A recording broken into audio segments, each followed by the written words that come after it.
ظالم بالظالمين اللهم صل على سيدنا محمد واشغل الظالم بالظالم.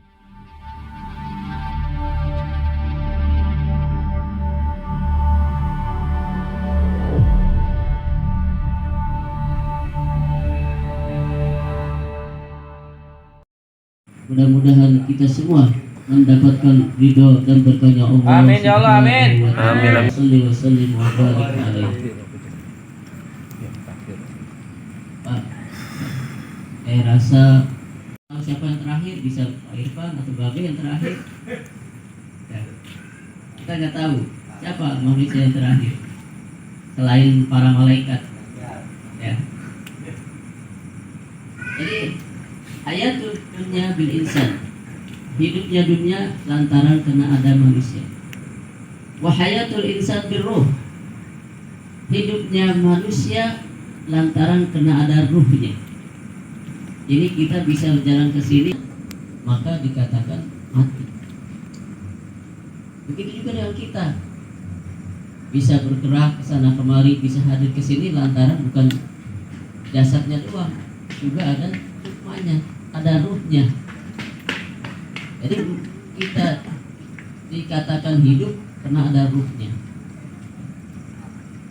Wahayatul insan berruh, hidupnya manusia karena lantaran ada ruhnya. Berbicara ruh itu Allah tiupkan kepada kita sebagai umat manusia itu sejak kita masih dalam kandungan berbentuk berusia 4 bulan.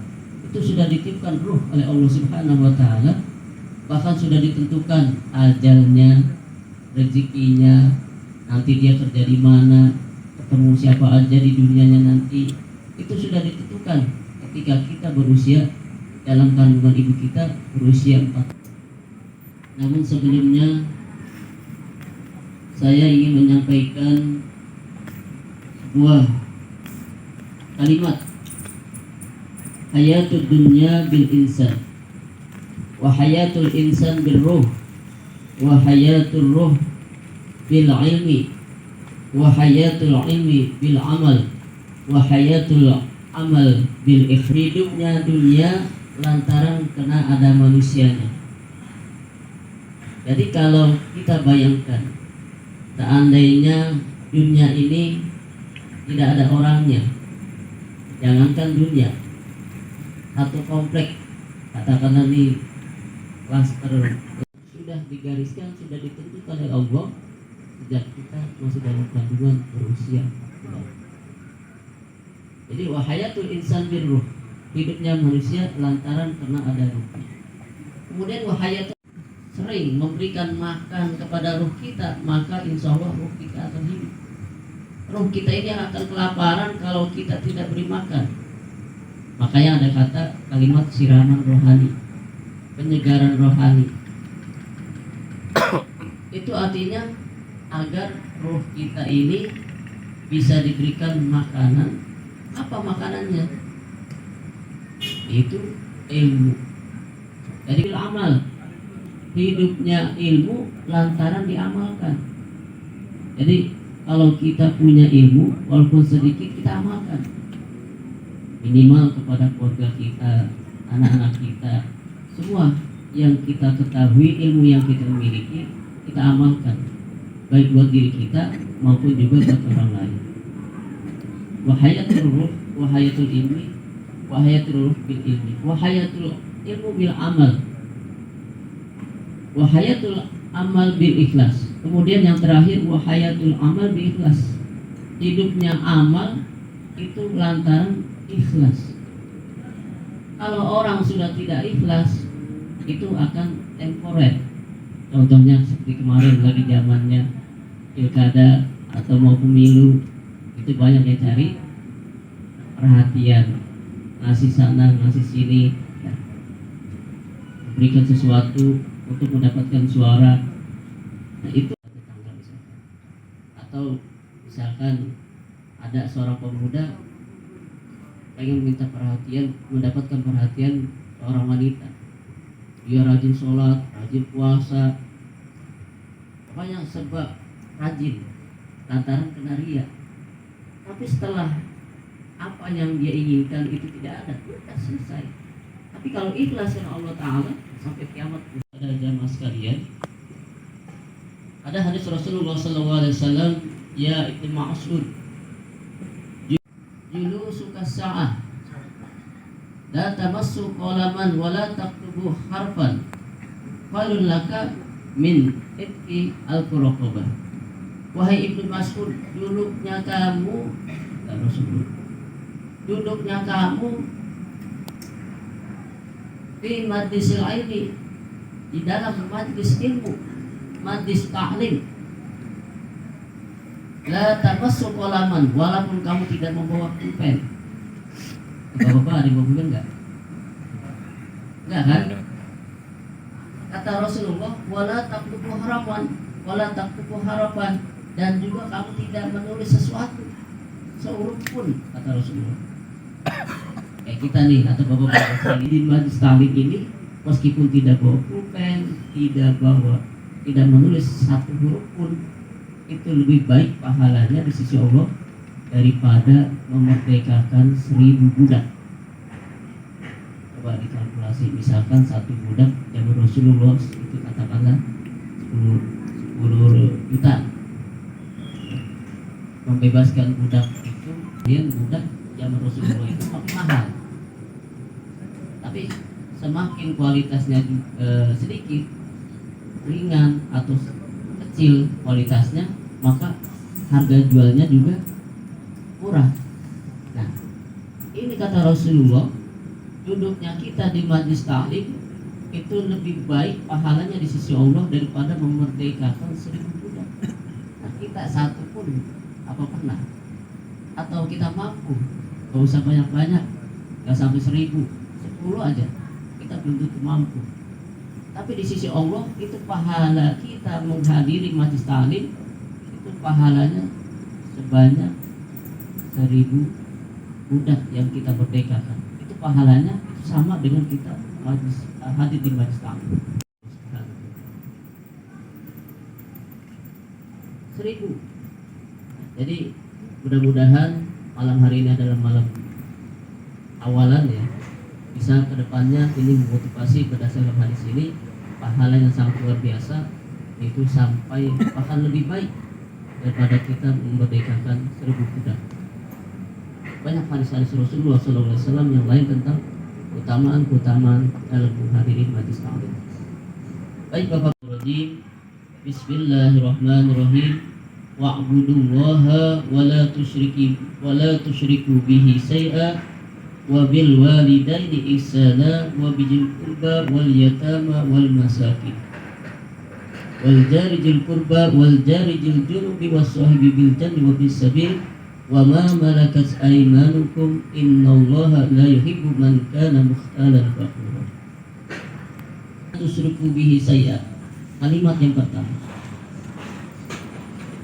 Ini Allah memberikan kita pelajaran tentang kita berhubungan antara kita sebagai makhluk kepada Allah. Wa'budullaha wa la tusyriku bihi syai'a. Sembahlah Allah dan janganlah menyekutukan Allah dengan suatu apapun. Sembahlah Allah, jangan menyekutukan dengan suatu apapun. Contoh menyekutukan itu artinya kita musyridaini ihsana. Setelah kewajiban kita kepada Allah, yang kedua wabil walidaini ihsana, berbuat baiklah kamu kepada kedua orang tua.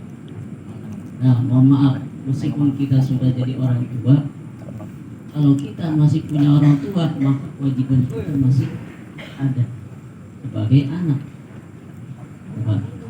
Meskipun kita sudah menjadi orang tua sekarang nih, kita sudah menjadi orang tua bagi anak-anak kita yang masih punya orang tua, maka kita wajib, kalau kita berbuat baik kepada orang tua kita, apalagi yang masih hidup, insya Allah anak-anak kita anak cucu kita juga insya Allah mereka akan berbuat baik kepada kita.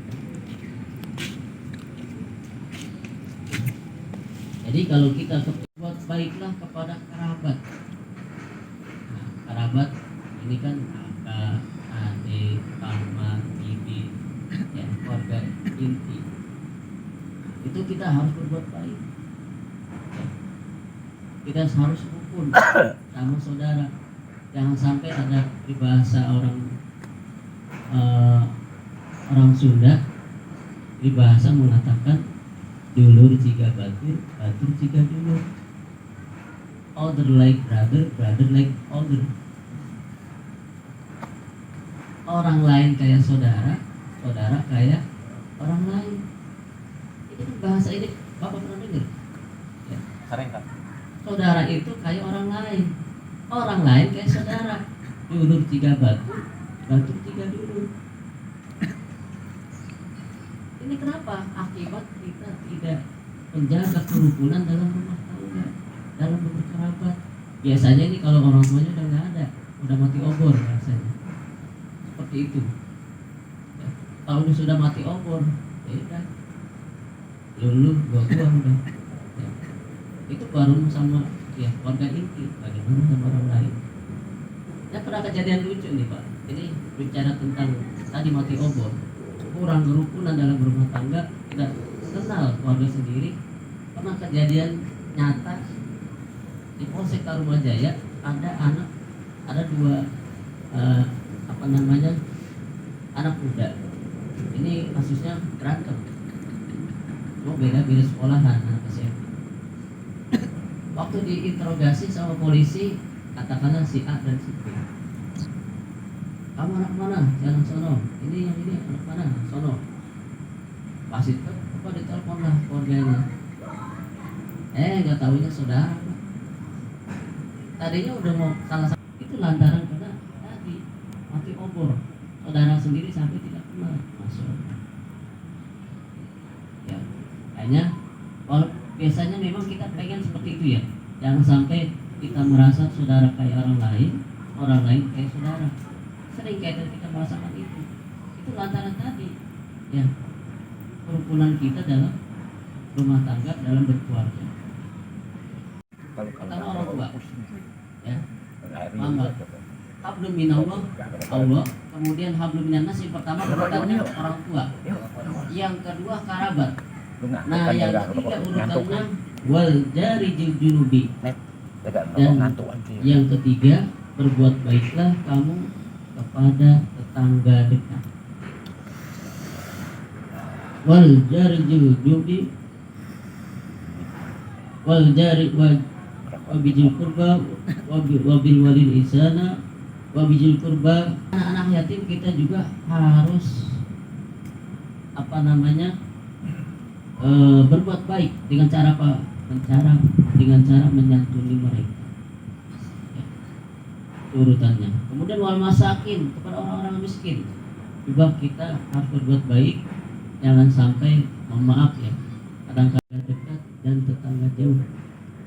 Ini Allah berpesan agar kita berbuat baik kepada tetangga dekat maupun tetangga jauh. Tetangga dekat itu depan rumah, samping kanan. Karena tetangga itu adalah saudara terdekat kita. Gak mungkin kalau kita sakit yang nolongin kita nelpon. Padahal di kampung gitu. Kalau sakit nih, tolongin, anterin saya ke rumah sakit. Nah, kita minta tolong kepada siapa? Tetangga. Dalam bertetangga, apalagi satu lingkungan, apalagi ya, maaf, ini kita di seperti ini atau perumahan atau di klaster dan sebagainya, pasti berbeda-beda suku, ras, agama. Kita harus tetap menjaga kerukunan. Ya kalau di kampung, misalkan di Jawa ada yang dari Jawa, ya macam-macam. Ada yang dari Betawi, dari Sunda. Inna khalaqnakum min dzakarin wa unsa wa ja'alnakum syu'uban wa qabail. Jangan sampai kita ribut sama tetangga hal-hal sepele, biasanya masalah anak misalnya. Itu dari situ Pak, dari hal sepele kalau kita uji. Gara-gara pinjol kan. Nah, lebaran. Masih untung lebaran masih ketemu, masih ada umur. Nah itu. Jadi maka Rasulullah sangat mengingatkan kita, berwasiat kepada kita untuk menjaga kerukunan dalam bertetangga. Tetangga sakit kita tengokin, ya. Meskipun nggak bawa apa-apa. Ya. Tetangga kita nih misalkan nih masuk rumah sakit kita tengokin, meskipun nggak nenteng apa-apa. Tapi jangan sono jangan makanan dia dimakan. Kata dia. Kita harus jaga kerukunan kita dalam rumah bertetangga. Makanya ada kata RT, ada RW. Apa sih kepanjangannya? Rukun tetangga. Rugi terus. Ada. Nah, dari kata rukun berarti ya tugasnya RT itu menjaga kerukunan bertetangga. RW cukupnya lebih luas lagi. Nah ini kita sebenarnya bukan hanya tugas RT tetapi semua ya. Meskipun kita berbeda-beda suku, berbeda agama, kalau sudah tempat seperti ini yang kanan tetangga kita, ya udah saudara kita. Karena Rasulullah tidak mengajarkan untuk memusuhi orang yang bukan seagama, tidak. Rasulullah itu yang mati, siapa yang mati kalau kita tetangga? Ayo, coba bayangin Pak, Bapak kalau tetangga nggak akur, nggak rukun, kalau Bapak mati, siapa yang mati? Siapa yang ngurusin? Siapa yang mati ini? Itu fungsinya tetangga. Makanya kalau kita sudah tidak akur, hati-hati ntar Bapak mati sendiri. Waduh. Bahaya. Bisa Pak? Suruh bangun lagi lah. Dengan menjaga hubungan baik selain kepada Allah, orang tua, kerabat, yatim, fakir miskin. Nah, kemudian pada tetangga baik yang dekat maupun yang jauh. Ya, kita harus menjaga kerukunan kepada mereka semua. Hablum minallah, hablum minannas. Kalau hablum minallah sudah kita kita kerjakan dengan baik, maka insya Allah dan kita juga dituntut untuk bisa melakukan hablum minannas juga baik. Ya, karena kalau orang hablum minallah baik atau itu pada manusianya tidak baik, ini pincang Pak. Ya, pincang. Artinya apa? Misalkan dia sholat tapi sama tetangga, artinya tuh tetangga ngambil motor dia ngomongin, ya tetangga ngambil baru dia riang. Tangga ngambil motor malah digebukin lah. Oh iya. Nah, hubungan kita sama tetangga itu 3 penyakit. Manusia penyakit yang bisa berindikasi suatu kejahatan. Unsur yang pertama ada 3. Pertama, dengki ini timbul dari penyakit anaknya Nabi Adam. Anaknya Nabi Adam, Qabil sama Habil. Si Qabil membunuh Habil. Lantaran apa? Dengki. Apa? Dengki kenapa? Jadi si Qabil dan si Habil ini ketika Allah memberitakan kepada Nabi Adam, wahai Adam, untuk menjodohkan anak-anakku Qabil dinikahkan, dikawinkan dengan kembarannya si Habil, si Habil dinikahkan dengan kembarannya si Qabil, disilang. Nah kebetulan kembarannya si Qabil itu yang bernama Ikrimah itu lebih cantik daripada kembaran si Habil yang bernama Ujaimah. Ya. Jadi kembaran si Habil ini lebih cantik daripada Yahuda. Dijodohkan dia nggak mau. si Qabil nggak terima putusan itu, saya maunya dijodohkan dengan saudara kembarnya sendiri. Tapi karena Nabi Adam diperintahkan untuk menyilang, ya, akhirnya terjadilah pembunuhan. Orang yang pertama kali melakukan pembunuhan adalah Qabil membunuh Habil lantaran masalah perempuan. Makanya terjadi sampai sekarang, Pak. Benar. Menjadi gelarnya tertutup itu lantaran dia berbuat sombong. Ketika Allah memerintahkan sujud kepada Nabi Adam, menghormati Adam, iblis tidak mau karena dia merasa lebih baik. Iblis sombong. Khalaqtani minnar wa بالظالمين اللهم صل على سيدنا محمد واشغل الظالم بالظالمين وأخرجنا من بينهم سالمين وعلى آله وصحبه أجمعين صلى الله ربنا على نور المبين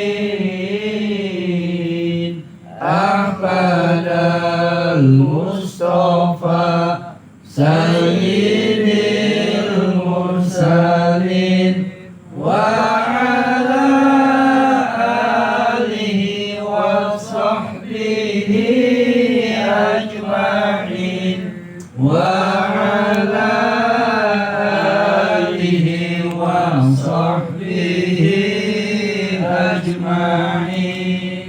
آخر كلام.